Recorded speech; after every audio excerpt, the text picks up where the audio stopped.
You're listening to Lone Star Community Radio on 104.5 KCZWLP Conroe and 106.1 KZCCLP Conroe and worldwide on irlonestar.com. Thanks for checking out this recording on Lone Star Community Radio. This is Dick, the General Manager of Lone Star Community Radio, and I wanted to give you a quick reminder of what's going on with us for the month of September. A new show has been added to our lineup. The Good News with Ted Cox is going to be on Tuesdays from 1 to 3 p.m. during our Talk Block. And also joining the Talk Block is going to be Mornings with Lone Star. Every weekday from 10 to 11 a.m., Mornings with Lone Star will extend their normal programming from music into talk. That's right. Starting from now on, from 8 to 11 a.m., Mornings with Lone Star. First 2 hours, music, talk, fun. And then from 10 to 11, more nitty-gritty talk radio for you. Also extending their time slot is going to be our favorite Saturday morning show, Grit and Grace. They're going to be extending their hours from 8 to 10 a.m. every Saturday morning for you. Also, the last reminder is we still have plenty of talk slots available for those who want to be a talk show host and also volunteer DJs for music. If you're interested in those kind of things, please let the studio know at lscrstudios@gmail.com or call the station at the message line at 936-647-3776. Thanks again for checking out Lone Star Community Radio, and I hope you enjoyed the show.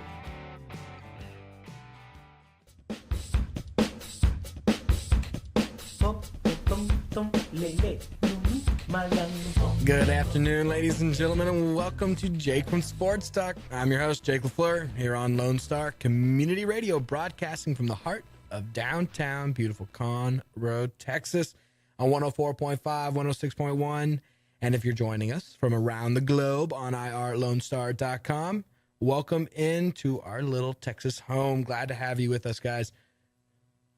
But, oh, my station manager's freaking me out over here. He's checking my computer. What am I doing wrong, Dick?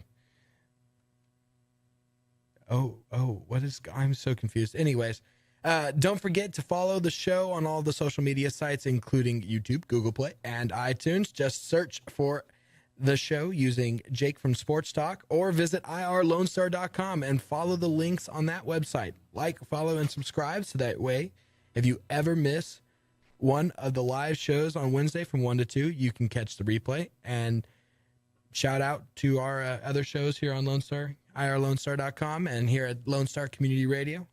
And then a little shout out to Our City TV here in Conroe, broadcasting every episode on Friday at 7 p.m. Channel 12 here in Conroe if you're on Suddenlink.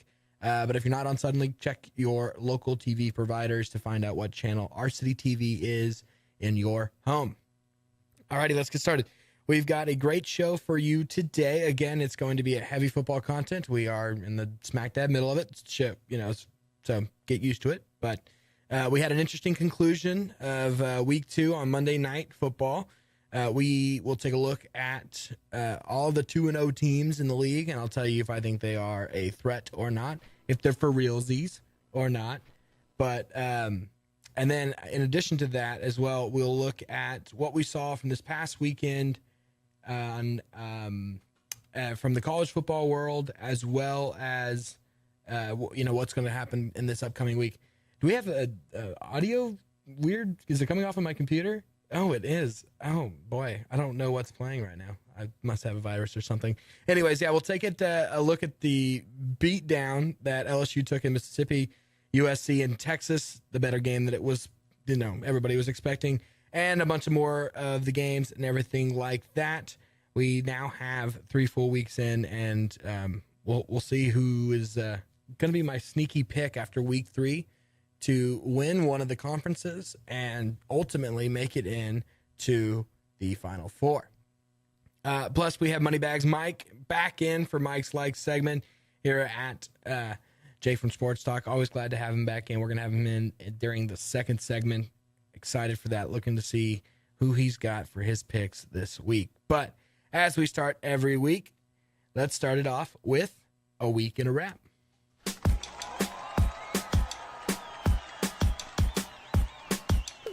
Get it on.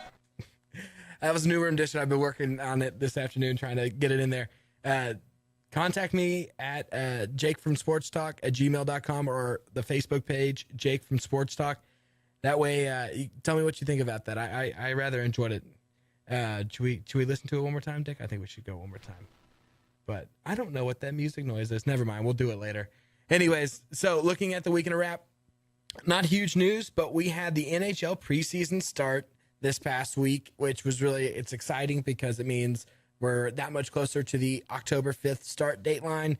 I'm ready to start watching some hockey again. No offense to baseball, but I'd rather watch hockey 3 times a week than baseball 3 times a week. So glad that's starting back up. Early preseason winners or favorites there. Penguins, obviously the big ones to repeat. And a lot of the people are picking Oilers to be a huge, I don't want to say upset or underdog, come from behind sort of situation there. But, they're going to be good. They've got a really good young team, a really young roster that's got a lot of talent on it. I found out today that my station manager did not know this. Dick is a Flyers fan. I think my sister-in-law is a Flyers fan, unfortunately. A lot of Flyer fans down here in Texas now. But in baseball news, the MLB has set a new record for total home runs in a single season league-wide. Alex Gordon of the Royals, plays left field for him, hit a home run last night, and that marked the league's 5,694th long ball of the season. They broke the previous record set back in 2000. The good thing about this is there's some excitement in the sport that they're hitting so many home runs. But the bad thing about this is you're also seeing a lot of players swing for more home runs, and that's their ultimate goal, is to, crush a long ball. And they're kind of abandoning the single ground ball through the gap, up the middle, off the pitcher's glove sort of approach. And it's swinging for the fences every time they come up. And there's nothing wrong with that, but the problem with that leads to less exciting baseball in between the home runs. You get more strikeouts, which I think we've seen an increase in strikeouts, highest number we've seen since probably 2012. And then in addition to that, you're getting more pop outs, not exciting play. The era of small ball is starting to slowly dwindle and fade away, and I think we're heading to a point where now it's going to be, go big or go home, home run or nothing, all or nothing sort of situation there. So, which I think hurts the sport of baseball altogether. But how are you going to incentivize players not to swing for home runs? How are you going to tell a player not to go hit a 500-foot blast to right field and jack up his stats and get the crowd going and raving like that? So it's a good thing and it's a bad thing. It's got its pluses and minuses, but there's nothing you can do to change it. So you might as well just get used to it. It's here to stick and stay. All right, looking over to the football situation that we've been following for the past couple, I guess it's been a month now, with Ezekiel Elliott. He will get to continue to play after the same district court that granted him the injunction on his case against the NFL. The NFL went and filed for an emergency stay on that injunction, and that same judge denied the NFL's request for the emergency stay. And basically what this means now is Elliott gets to play, and it'll most likely last for the entire season. We'll see the same exact situation that we saw with Tom Brady last year, where with the Deflategate, and he had a whole season with which he got to play, waiting for the court case to be seen. It didn't get seen till the following offseason, and then they ruled in favor of the NFL, and then he had to serve his 4-game suspension. We're going to see the same thing here. The Court of Appeals in it'll be District 5, the Court of Appeals down in New Orleans, has the court case in its system, and it's going to go through and be treated like a normal court case. No special emphasis put on it because it's Ezekiel Elliott. No special emphasis put on it because it's the NFL. They'll get to it when they get to it. It's on the docket and it's down the line. And once they get to it, they could very well sit there and say, no, we're not going to see this case, and essentially just rule the previous rulings that in favor of the NFL. And it could, if it happens that quickly, which I doubt it will, but if it happens that quickly, then you're going to see Ezekiel probably get suspended potentially for the playoffs, which would be, huge. But most likely what will happen is the the court will see it, they'll take the case, they'll hear it as is, but then they'll wait to do so probably until the off season where, Ezekiel is not playing, and then he'll serve, whatever suspension the appeals court deems suitable for for the following season, for the 2019 season or 2018-2019 season. So with that said, that brings us to the end of a week in a wrap here on Lone Star Community Radio and Jake from Sports Talk. Glad to have you guys in. Stick around. Don't go anywhere. We've got Mike's Likes with Money Bags Mike's coming up next here on 104.5, 106.1, and worldwide on irlonestar.com.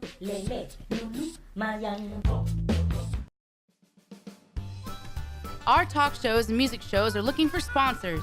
Want to expand your brand awareness? Reach the hyper-local audience in Montgomery County?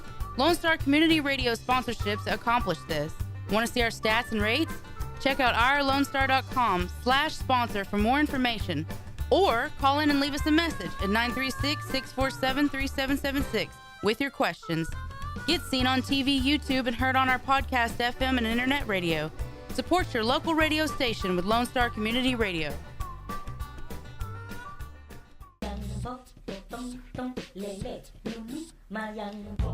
Well, I brag about him. I talk him up. I comment on how awesome he is as a guest and how much I've enjoyed him through the first 2 weeks of the NFL. And he doesn't answer my phone calls. I'm so sad. Dick, what do we do? I don't know how to handle the situation. This is the first time I've ever been stood up as a radio host. Well, you still got a full 45 minutes left, so I can keep move rambling on. like this? Yeah, just keep going. Keep rambling? No, we're going to try to get him back for one of the later last two segments. But the show must go on. We must move on without Moneybags Mike, and hopefully we'll get Mike's Likes in during the third or fourth segment today. If not, I don't know what we'll do. We'll figure something out. We're creative and inventive here on Jake from Sports Talk here at Lone Star Community Radio 104.5, 106.1, and worldwide on irlonestar.com. Okay, looking at the college football world, week 3 just finished up this past weekend, and I think we actually have a start date for do we have him? Okay. All right. I think we might have Mikey, can you hear me? No, we can't hear Mikey. Technical difficulties all over the studio. Mikey, can you hear me? Yes, I can. Oh, what's up, Mikey? Hey, how you doing? Doing well, bud. How about you? Pretty good. So what are you doing right now? You sound a little out of breath. Are you running? Yeah, I just run 2 miles before I want to come in and make my picks, Okay. Well, glad to have you on. We're live right now, man, and we're gonna hop right into this. So, how was your run? First, It was good. It was good. Ran 2 miles in less than 20 minutes. That's usually my goal, so I'm feeling good about it. Less than 20 minutes. So, what are you training for a race or something? No, you just got to stay in shape sometimes. Yeah, it's a great way to stay in shape. All right. All right. Well, hey, let's hop right into your picks. Out of breath, Mikey, here to tell us his NFL winners from this upcoming week. Starting with the big one, my big one, and I think this is going to be the big winner from the weekend, is the Broncos over the Bills. Yeah, so I looked at this matchup, and obviously we look at the Cowboys-Broncos matchup from last week. I thought the Cowboys were going to go into Denver and take care of business, and they did not look up to snuff. Ezekiel Elliott's getting a lot of flack for not really trying his hardest. The Broncos defense looks like they're taking care of business. The Bills have always had a good defense, but they're really not playing very well. I mean, they're 1-1, but they beat the Jets week 1. I think a 3-point spread for the Broncos is very low. I think the Broncos go in, they take care of business by double digits for sure. Yeah, I agree with you there, and I don't think the Bills have. I don't think they have the offense to put up. I would say more than 10 points. I'd be shocked if they get more than 7. So. Right. And Trevor Siemian actually has looked very good as a starting quarterback. I wasn't sure how he was going to come out, but he's been one of the top 10 quarterbacks the first 2 weeks, so he's been playing well. Yeah, and that running game there with Jamal, I think that really helps him out. Not just confidence-wise, but play action, rolling off of it, getting him out of the pocket and on the run too, and creating different release points for him. I think that really helps him as a quarterback altogether. Yep, totally. All right, so Mikey, what's going on with my struggling Giants, man? They look pitiful. I was really hoping that it was just a week one, just without Odell, and just week one just wasn't putting it together. But week two did not really look much better for them, and they were at home. They really just didn't show up in that game, especially the offense. No. And Eli is starting to get some flack. In-house, they're starting to blame each other. So, the beginning of stages of turmoil in New York is already starting. They're obviously going to a division game. They're going in Philly. Eagles have played well. They played the Chiefs team pretty close all the way to the end. Yeah. And their defense is looking pretty strong. I want to say the Giants could win, right? The easiest one if they have any shot of a division or playoff chances. But I still think Philadelphia takes care of business at home, and Eli still struggles against an Eagles defense that's playing really well. Well, yeah, and at 6.5, I think the Giants have scored a total of like 13 points through the first two games. So Yeah. I'll be shocked if they get over 6.5 as well. Exactly. I think because it's a division game, I would assume it's going to be close for most of it. If it was a 7.5 or 8 point spread, I would probably favor the Giants, but I think the Eagles will win by at least more than a touchdown. Yeah, I agree with you there. Another struggling team as far as the offense not being able to get much going right now is the Seahawks. And the Seahawks are hosting the Titans this week, right?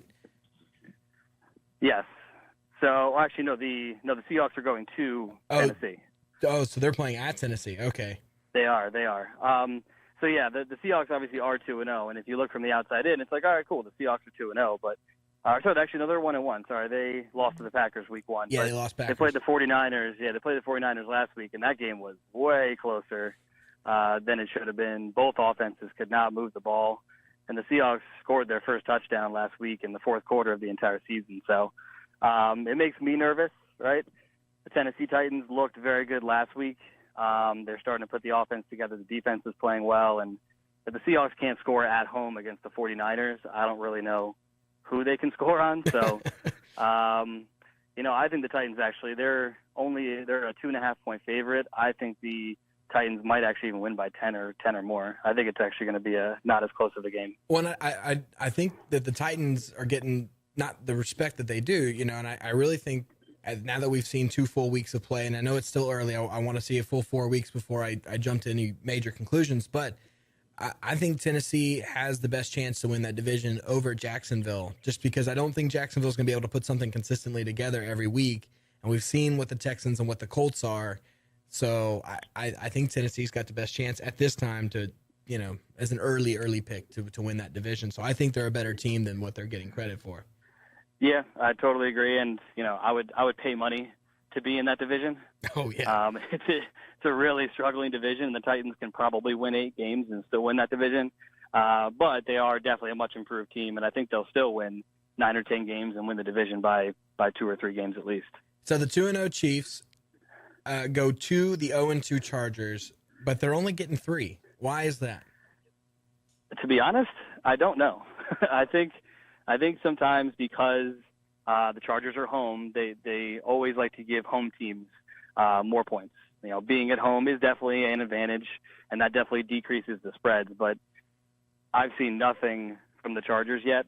They lost a close game to the Dolphins, but I don't think the Dolphins are that incredible either with Jay Cutler. So yeah, I think the Chargers haven't really proved much to me yet that they can take care of business, and the Chiefs look pretty much as unstoppable as I can see a team. I think they're the best team in the league. And I think the Chiefs go into the Chargers and take care of business for sure. So you think the Chiefs are better than the Broncos at this moment? They obviously are division rivals, so they're going to play each other. I can't wait to see that game. I think if I was to pick, I would pick the Chiefs. But I think it's going to be very close between those two, and then obviously the Raiders are in that division too, so it's going to be interesting to watch. That's going to be a fun division, and it'll be interesting to see how much they beat each other up throughout the year. So, we haven't seen a game yet between those three, so I'm interested to see a lot of games the rest of the season. Yeah, and so speaking of those Raiders, they go over to Washington. They're on the road. They're a 3.5 favorite. Who do you like here in this one? I like the Raiders. We were just talking about them and that division. I think, again, it's a road team, and you would think the Raiders would be favored by more. But, them being on the road in Washington, it's always hard to play on the road. But the Redskins, they struggled against the Eagles, and last week they kind of pulled it out with the Rams. And the Rams are an improved team, but the Redskins, if they're going to be a playoff team, they should be taking care of the Rams a lot easier than they did last week. And their defense looked a little leaky against Jared Goff. Yeah. Still trying to figure things out. So the Raiders looked amazing last week. Obviously, they were playing the Jets, so that's not much to say. But their offense looks really good, and I think they're going to go in there and score 30-plus points. I don't think Kirk Cousins will be able to keep pace. I think a high-scoring game, but I see the Raiders winning like 35-21 or something in that range. Yeah. And I know that we didn't discuss this prior to the show, but I've got to give your Buccaneers some props here. Missing week 1, but coming out with an explosion against Chicago this past week and looked really good. Very impressive team.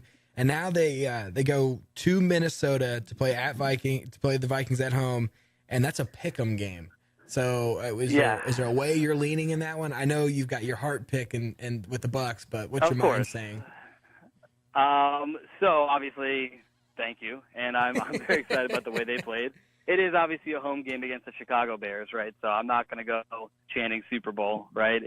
We're playing a bad team, we're playing at home, so I'll take a big win, but let's see them play a couple good teams first before I start getting too excited. I was actually looking for this game, and I couldn't necessarily find a spread. I'm imagining the spread is very, very close to even. But we're still looking at Sam Bradford. Didn't play last week, and he's still, kind of pending with a knee injury. Him starting is a total factor on whether or not, how close this game is going to be. I think if he doesn't start, I think the Buccaneers can win this game by a good amount. I think their defense tore apart Mike Glennon, and they'll take apart Case Keenum if they get the chance. But if Sam Bradford is in, I think it's going to be a very close, very low-scoring game, 17-16, 17-13 type of game.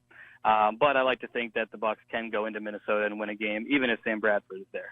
Yeah, I mean, I'm seeing even right here, and I've got to assume that it's that way just because they're assuming Bradford's going to play.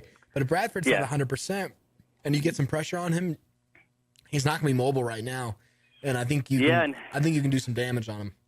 Yeah, and he's obviously had his injury problems in the past, so if we can take him down a couple times, he might come up limping. But I hope for the best. And actually, the week after this one, we're going to go ahead and play your New York Giants. So yeah, well, we'll see how that one goes. Hopefully we'll have something together by then. An offensive line, let's hope you have a win left under your belt. Yeah, hopefully we don't go 3-0 versus 0-3. That would be better. Right. All right, Mikey. Hey, are you gonna any half marathons or marathons in your near future? We're working up towards that. Maybe next week when I call in, I'll get up to 3 or 4 miles, but I'll keep you posted for sure. Hey, I know a good personal trainer you can contact. Yeah, right, exactly. All right, Mr. Mikey, you have a good one. All right, appreciate it, Jake. Thanks for having me on. All right, later, bud. All right, that was Mike's Likes with Mr. Moneybag Mike's. And there we go. Got my mic back there. Mike's Likes with Mr. Moneybag Mike's here on Lone Star Community Radio. Jake from Sports Talk. Always glad to have him in talking some football talk. We're going to take our bottom of the hour break here. And when we come back, we'll hop into some college football talk, looking at the week that we just saw and the week ahead. But don't go anywhere here on 104.5, 106.1, and worldwide on irlonestar.com.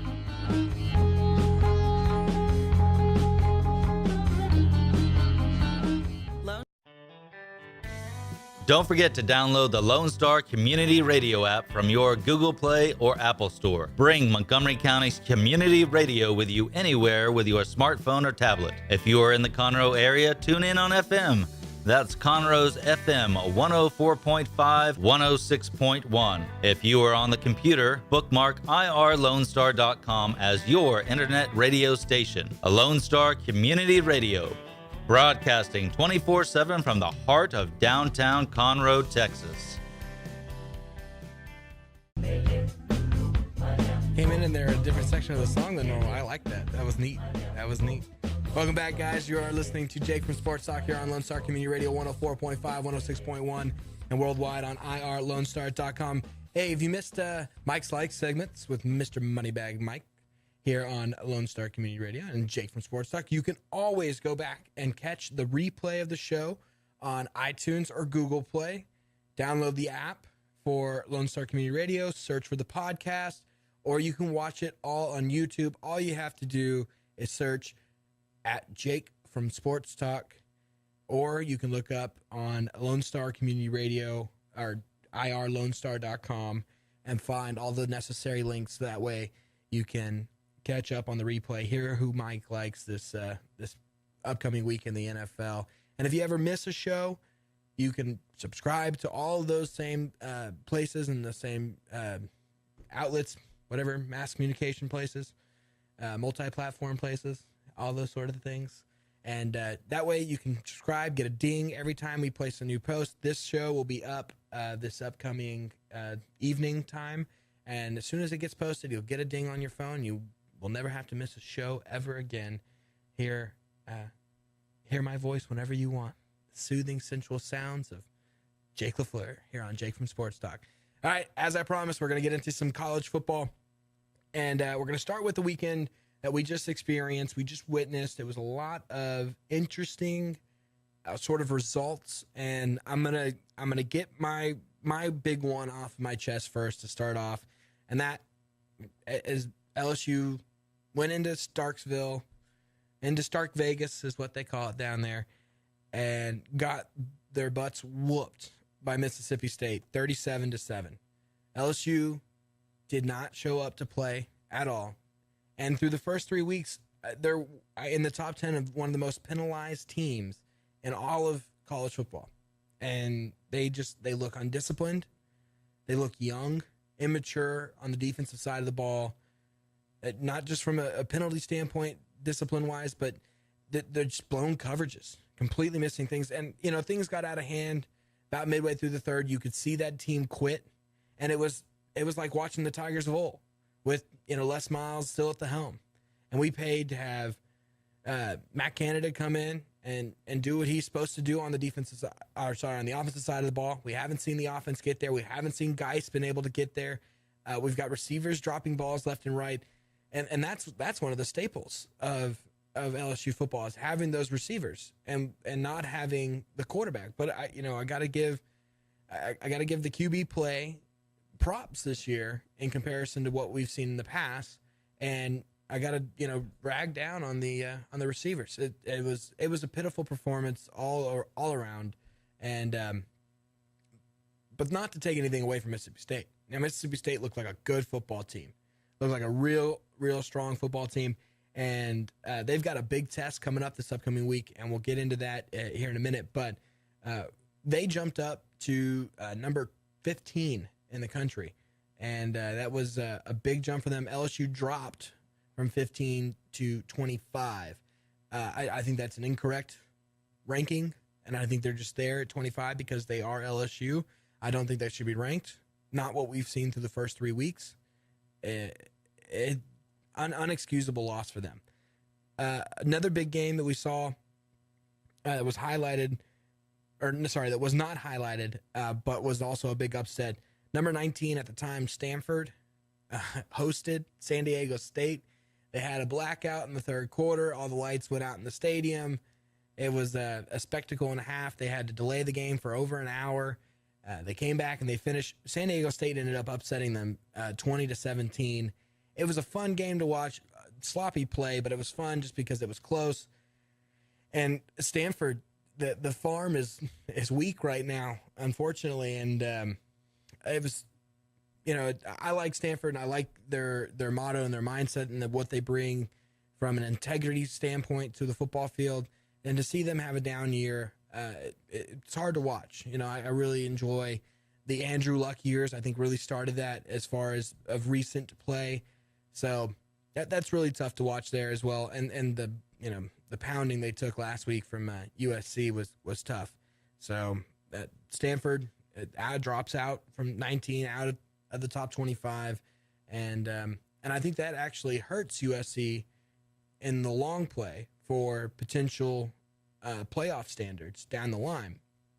And with Stanford not being the powerhouse that they normally are, that doesn't look as strong of a win or as good of a win on the resume of USC.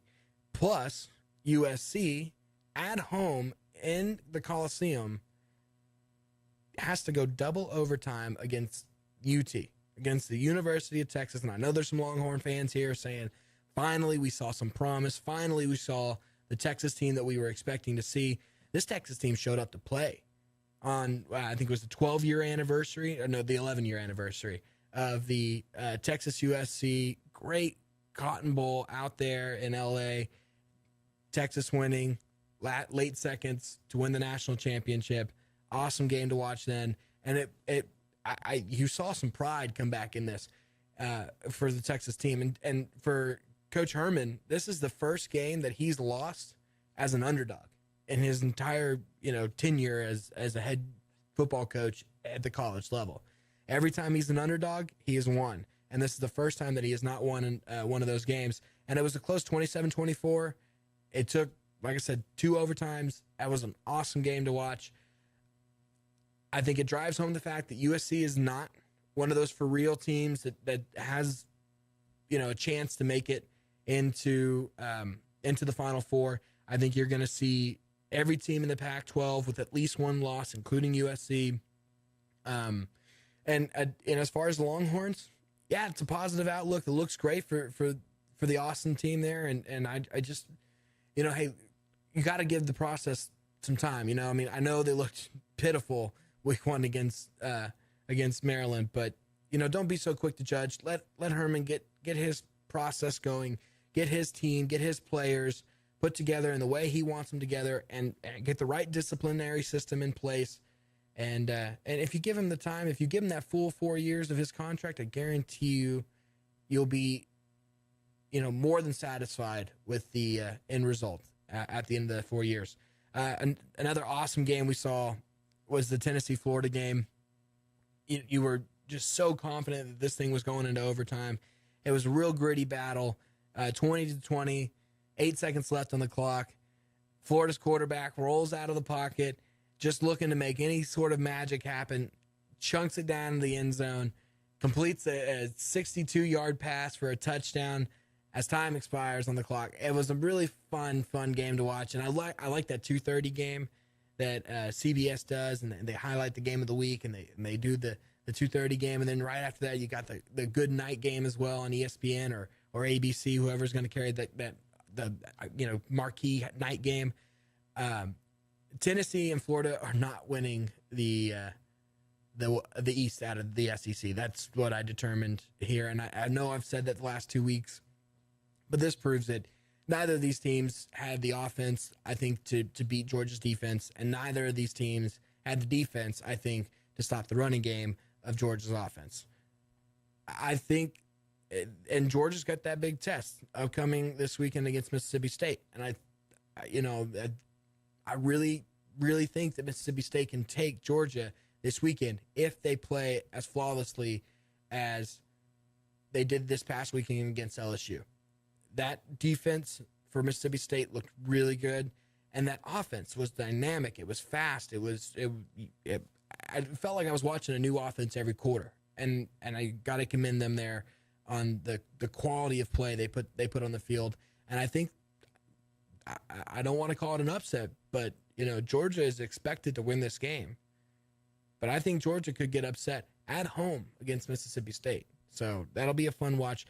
A better game it was a worse game than I thought I was going to see. I thought it was going to be a better game. Clemson, Louisville. Everybody thought Louisville at home, Lamar Jackson is just going to tear them up. I mean, Lamar still put up 300-plus yards of offense on this Clemson's defense, but they were held to only 21 points. Louisville made some big mistakes at some key moments, turnovers, penalties, or ended up what ultimately costed them in this game. And Clemson looks like probably the most complete team right now that has played somebody. And I say that as a teaser to who I think is going to be the surprise team of the year, and that I think has a legitimate chance to making the Final Four. But Clemson right now has played 2 testers, one at home and one on the road against Auburn and then against Louisville. The Auburn game is big just because that's out of conference for Clemson. The Louisville game, they've got to play Louisville, but they did it on the road. So that's big as well. Clemson in my eyes at this moment, and the reason why I hate preseason ratings is because they've got Alabama up there just because they were ranked number 1 and they didn't do anything to lose number 1. They shouldn't have any rankings until after week 4. Let's see a full quarter or a full third of the season. Let's see what they have to offer at that point. Then we can start saying, hey, we've played a full month of football. Now let's go and start doing the rankings. We know who's actually for real, and we know who had the fluke win or the fluke loss, whatever the case may be, and then you do the appropriate rankings because Clemson should be ranked ahead of Alabama. Now, does it really matter? 1 plays 4, 2 plays 3. They're both going to make it into the playoffs, but nonetheless, I think Clemson is a better team from what we've seen, than compared to Alabama. So, at the moment, I've got Clemson 1, Alabama 2, and my number 3 team, and the team I think has a real chance of making it into the Final Four this year, Mr. Penn State. Penn State now they haven't played anybody for real yet. They have no challenge, no test on their resume. Alabama at least played Florida State, and that's why I put Alabama ahead of Penn State. But I think Penn State's the number 3 team in the country right now, and they're not getting the love on the national stage and the national level. They played 2 dog teams so far, and they've got their first conference test this upcoming week against Iowa. We'll see. Iowa's not that good of a program, not that good of a team, but Penn State I think has the ability to beat Michigan State, and Ohio State. All 3 of those are the big test dogs, and Wisconsin as well. You can't discount Wisconsin, and Nebraska's never an easy win, although Nebraska had a tough loss this past weekend. So Nebraska, Ohio State, Wisconsin, Michigan State, and Michigan. Those 5 teams are big wins for a program, and if Penn State can run that gauntlet against all 5 of those teams and come out undefeated, I think they're the number 3 seed, and I think they're in the Final Four over a USC. I think USC is going to end up with 1 loss, but let's say USC ends up going undefeated. I still think Penn State gets in ahead of them because the level of competition that Penn State has played in their conference and what they've done so far in comparison to what USC is going to have to do for a season, the Pac-12 isn't strong enough right now. And you're seeing that with Stanford down. Yeah, they've got Washington, but guess what? They don't have to play Washington until the championship because the Pac-12 is divided. And this year it just fell that they don't play Washington, and they don't play Washington State either. So both of those 2 ranked programs aren't going to have to play the USC until the championship game. And I think that one of those 2 programs, if not both, could beat USC. But Washington and Washington State are going to end up having to play the last regular season game of the year. They're going to have to take each other out. Whoever's the winner of that goes on to basically, at this point, play USC for the Pac-12 championship. And then I think USC gets their loss there. I think Penn State wins out, and they get in. Number 4, got to go with Oklahoma right now. Oklahoma looks like a really good team with that big win up at Ohio State, getting payback for last year. They have no challenge. They play Baylor this upcoming weekend. Baylor's 0-3, losing to UTSA. Oh, to 3 nobodies. It was poor them. It was tough. So Oklahoma will roll through Baylor, no problem. And I think that's at this moment, that's the Final Four right there. You're not going to have 2 from one conference, and your conference getting left out is your Pac-12. 1, Clemson. 2, Alabama. 3, Penn State. 4, Ohio State. So looking at the games up ahead real quick, we got this is the first real slow weekend of the NCAA football weekend. TCU and Oklahoma State are going to play. That'll be a fun game to watch. It'll be a lot of offense, no defense. Typical Big 12. It'll be the first test for Oklahoma State too, so that'll be the interesting thing to see. And then Mississippi State and Georgia. That'll be the number 1 game this weekend. And that'll be the one everybody's, trying to watch. So, but when we come back, we're going to our final break and come back with our final segment. We're going to talk NFL. When we come back, we're going to discuss which 2-0 teams are for reals or not. So stay tuned here on 104.5, 106.1, or worldwide on irlonestar.com.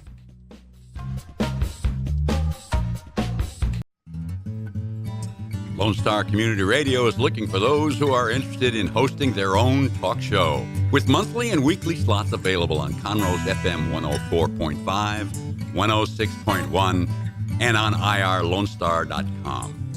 Start your own podcast, create your first YouTube channel, and be on TV. Contact Lone Star Community Radio online at irlonestar.com or call the station message line at 936-647-3776.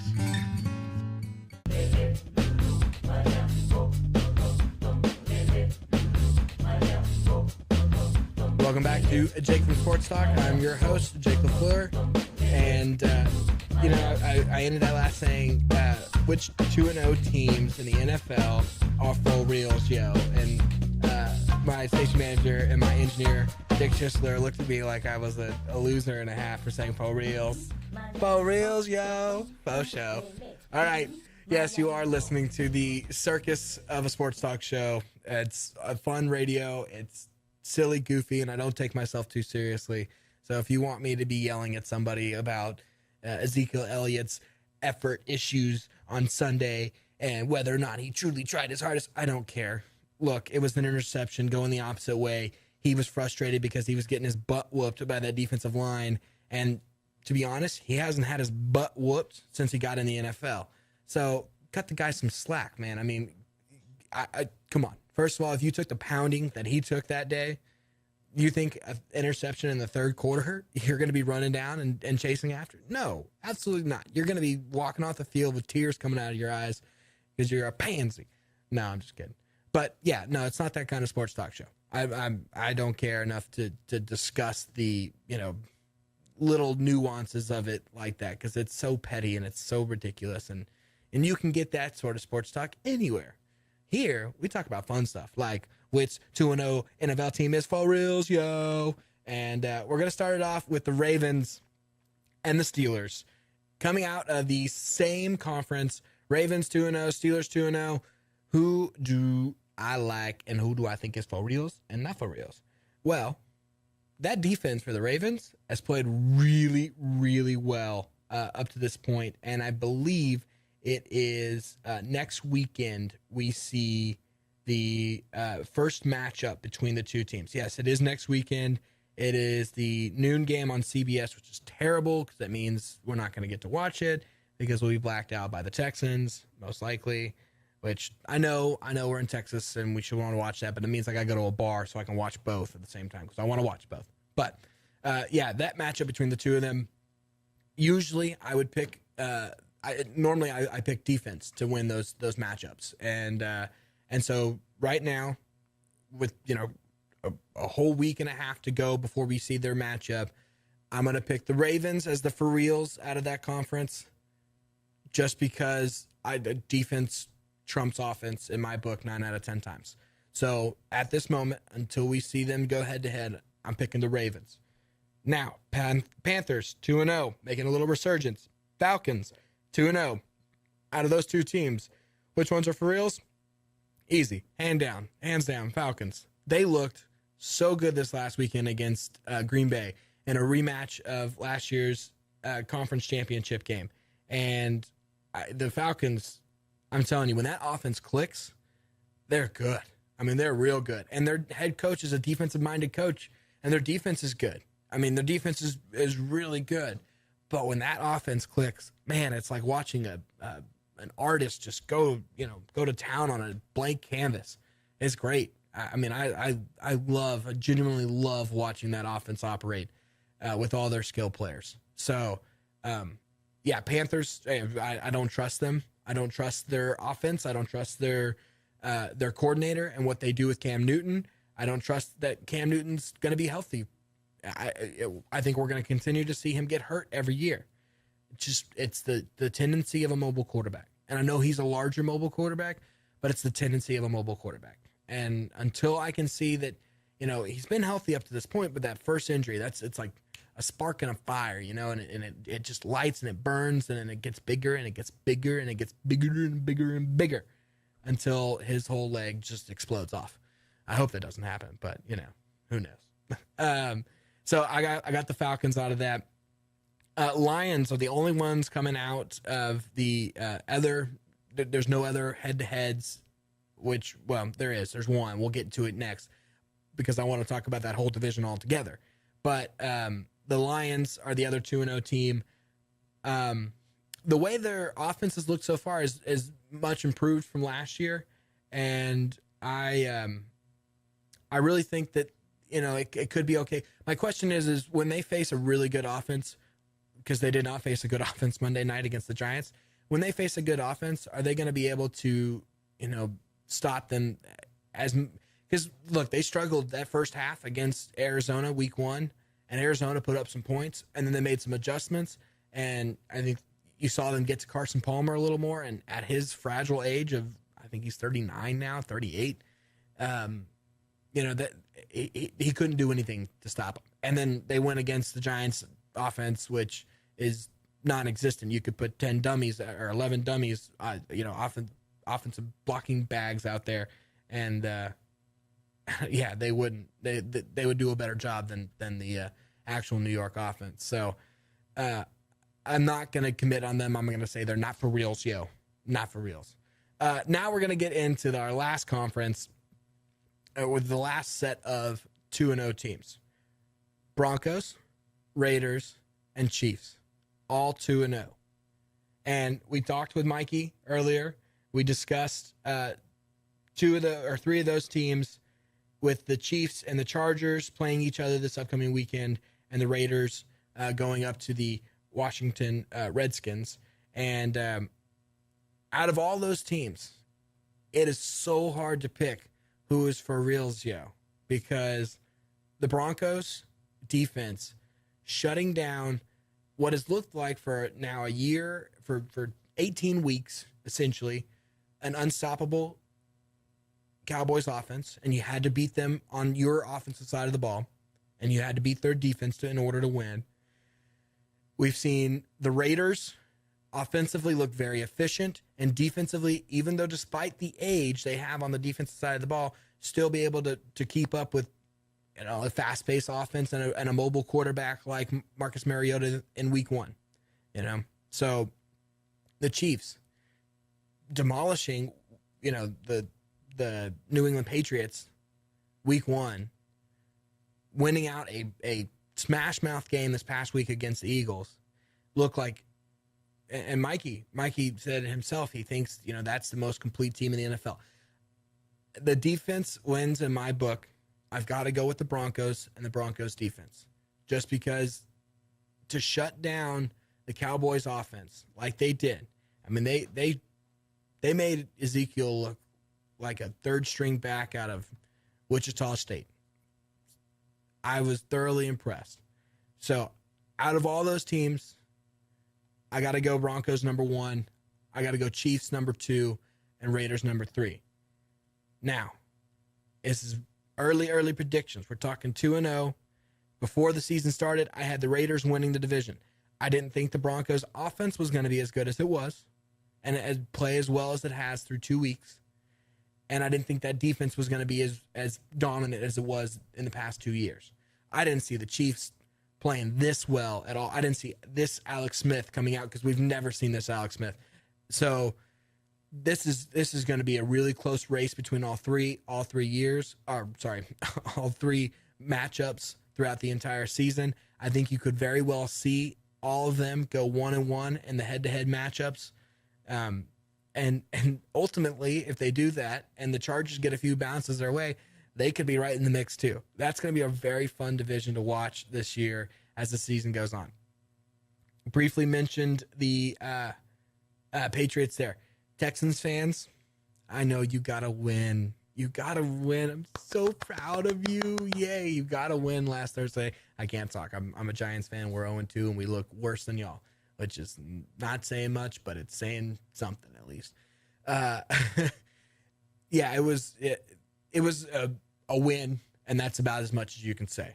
It was not pretty. They didn't play their best football. The defense still had some holes in the secondary. They've looked at to make a couple of signings this past week to shore up that secondary a little bit, but not the not the best performance on the Texans side of the ball, and now you have to go to New England. Guys, it's not going to be pretty. Historically, the Texans don't play well against New England. Something about that outdoor stadium up there at Gillette, and the combination of that offense and how they run. Now, the only thing going in the Texans' favor right now is how beat up the Patriots' offense is. And Gronk looks like he might have a groin injury. I think they've got one healthy, like 80% healthy receiver on the roster. But then again, the Texans have no tight ends on their roster right now because they're all hurt. I've never seen so many offensive linemen, on one field in last Thursday's game. But they're at least coming off of an extended week. I don't think it'll be a blowout. I don't think it's going to be a 45-7 kind of a game.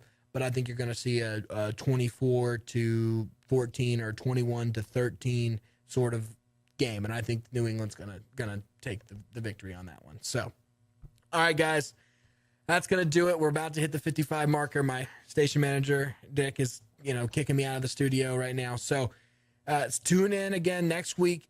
I'm live every Wednesday from 1 to 2 here on Lone Star Community Radio. Or if you're in the greater Conroe area, Montgomery County area, 104.5 and 106.1. Don't forget to tune in live. And if you miss it, subscribe to all the show's social media web pages at Jake from Sports Talk. Like, subscribe, and follow so that way you never have to miss an episode of me. All right, guys, till next week. Later! Thanks for checking out this podcast of Lone Star Community Radio, Montgomery County's community radio station. If you enjoyed this recording, make sure to check out our past shows online at irlonestar.com or their respective video or podcast formats on YouTube, Google Play, or iTunes. If you have any questions regarding the show, either it being about sponsorships or questions for the host, contact the station manager at dick@irlonestar.com or call the station at 936-647-3776. This show was recorded in downtown Conroe, Texas at the Lone Star Community Radio Studios, and Lone Star Community Radio reserves all rights to this recording and images.